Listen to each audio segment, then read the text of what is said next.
What's up, guys? Okay, so I have been trying to conceive for now 6 months, and it has been a roller coaster ride. I mean, I have had 3 chemicals, all the trying to conceive. Y'all know what it's like when you have issues trying to conceive and you don't know your body and you're trying to figure it out and you try to watch everybody's videos. So I figured I'd share mine. I mean, I'm going to take you all through the journey. I'm going to make more videos to describe a lot of the things I went through. But right now, I'm just going to do my line progression, show you where I'm at, and want to take you through this journey with us. I mean, again, this is our 6-month trying, and it's been a roller coaster ride. I mean, we've had lines, then they fade away. We've had lines, they fade away. No bleeding, got confused, got happy. It was just a lot. So I finally bought ovulation test, decided to track my ovulation, understand ovulation, and understand my body while I was ovulating. So moving forward, I know, hey, this feeling is this.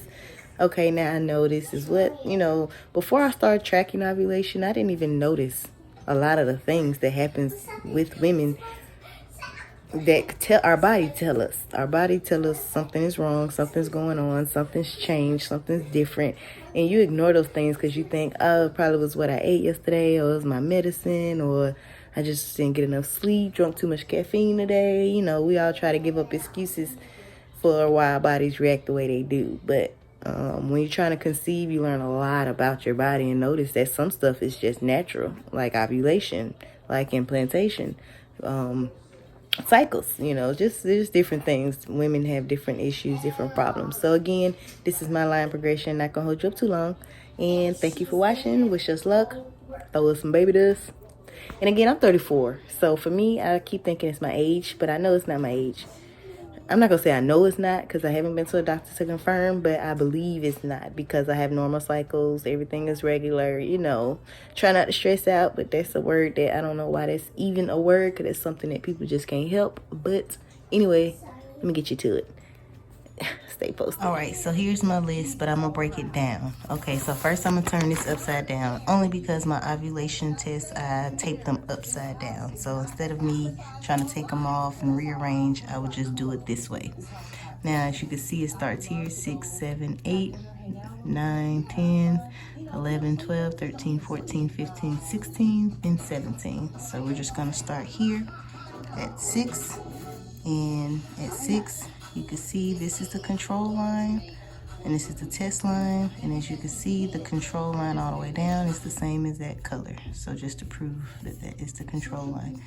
Now the test line is where I was having issues, and I'm sure I'm not the only one, because in the beginning, like at 6 pretty much 6 through 14 were all light, but when I was watching other people videos, theirs was pretty light, so I was confused every time I took a test because I was thinking they all were coming out positive. But for me, it was better for me to wait till they dry completely so you could tell the difference between the control line and the test line. And as you can see, the control line is darker than the test line on pretty much all of them. Now, cycle day 6, 7, and then 8, I thought I was ovulating because as you can see, the line is almost just as dark, but that's why I used to wear almost, because if you really look at it, it's fainter than a control line. So make sure you pay that attention, because that was one thing I didn't understand at first, because when you first take it, they both pop up pretty dark. But for me, it was better to wait till they dry. All right, and then we move on down the list, and as you can see, again, test line, control line, because mine were upside down on my paper, sorry. But finally, my test line got darker than the control line. And these 3 here, where you can see the test line, 1, 2, 3, is darker than the control line, that's when I knew, okay, I have to be ovulating. So in those days, I was having symptoms, which I wrote down a few things. Once I flip it over, I get into that. But so I'm gonna flip it over just so it can make sense what I'm saying. All right, so since it's flipped over, and again, I taped my test upside down, so that's why it's like this. It was just better for me to see the control line on this side and the test line on this side. So again, this side is the test line. And even from here, you can see these three are darker than the control line. And that's when I put ovulation the first two tests, and I figured ovulation peak, because this day here, the control line almost wasn't even visible. The test line took all of the ink. And this day I was in some pain, and slippery CM clear. Now I didn't have egg whites. I had egg white CM 2 days before. Well, what was that? I'm sorry, the day before. So by the PM of 15, cycle day 15, I had slippery CM, but I had egg white CM on the day before. But again, as you can see, that day I was ovulating, but the peak came on 15. So the egg white CM, as they say, go ahead and try to baby dance when you see that, because it makes sense, because literally the day after it was white creamy CM and the egg white was gone. So that makes a lot of sense. But again, this is our 6-month trying, so I had to do this because I just didn't understand it. Trying to follow my body, trying to listen to everybody else's videos, I just couldn't figure it out.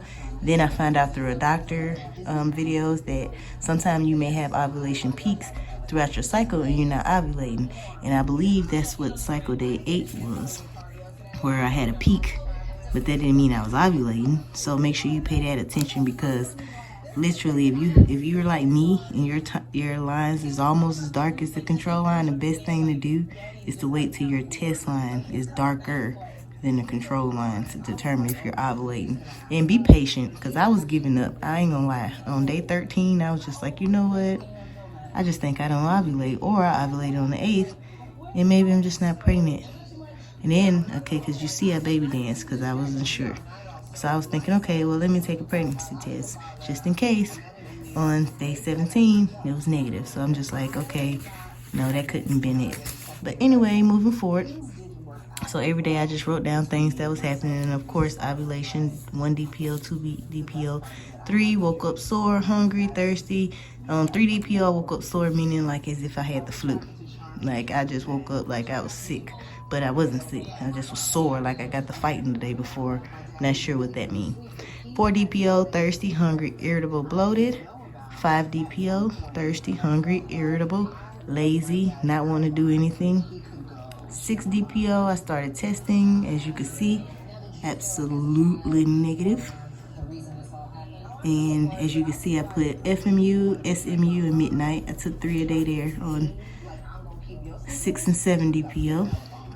And I put antsy, constipated, nipples felt weird, like soft to the touch. I'm not sure how to explain it, like chaste. I didn't breastfeed my 2 prior kids, so I'm not sure if it's a chaste feeling after breastfeeding, but it was just a chaste feeling, like it was just so sensitive. But anyway, 8 and 9, I still was getting negatives. I did test, but I just trashed them because I was just like, no point. Even though I should have kept them for this, but they were negative. Then I started getting discouraged. 10, as you can see, all negative. And I put the time frames: irritable, hungry, thirsty, pressure on left pelvis, constipated still. And then today and yesterday, I wanted coffee. I was irritable, constipated, sore boobs slightly, twinge in stomach. Now I've been having a twinge on the left side. Now it's the same side I felt the day I had this ovulation peak. In ovulation, I was having a twinge on the left side and a little pressure and pain. So today is 11 DPO, and I took FMU, SMU, and I thought I seen a line. I mean, my mom came over and she was just like, I think I see something, but I don't know. Once I zoom in and look from here, I don't see anything. I mean, absolutely anything. Let me unzoom. Let's see.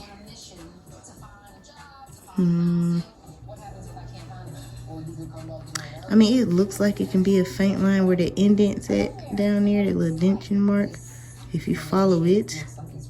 But, and see, this is the thing. Every month you go like psycho because you're trying to see a line. And then for us, because we had, out of the 6 months we tried, we had 3 chemicals. So for us, getting a line it's a big deal, but it's not, because it's just like we get excited for no reason. But for now, we're gonna say it's not a line, because we have been through this so much. We just want to make sure it's a good firm line before we even get excited. Because when I say we were excited the first 2 times, and then the 3rd time we was already expecting it, and it didn't even you know how you have an early chemical and you start bleeding.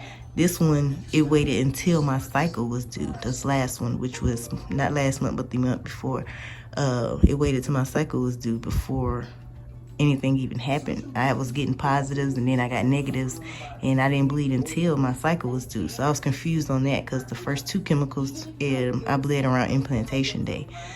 So your body's different, everybody's body's different, but one thing I can say is throughout all my research and watching all the girls' videos, I learned a lot. And taking ovulation tests is important. They say if you can't read the ovulation test, the best thing to do is to take your basal body temperature with them. So when you think you're having a peak, you should have a dip in your temperature, and that way you'll know that is what you're feeling. But to me it was kind of obvious. I mean, you could see the 3 dark lines from back here, so for me it was not that bad to tell. But again, I'm still not sure, so because we're just 11 DPO, and now that these tests are dry, I'm starting to doubt I've even seen a line in the beginning, but we will see. So wish us luck, send us baby dust, and I'll keep you posted.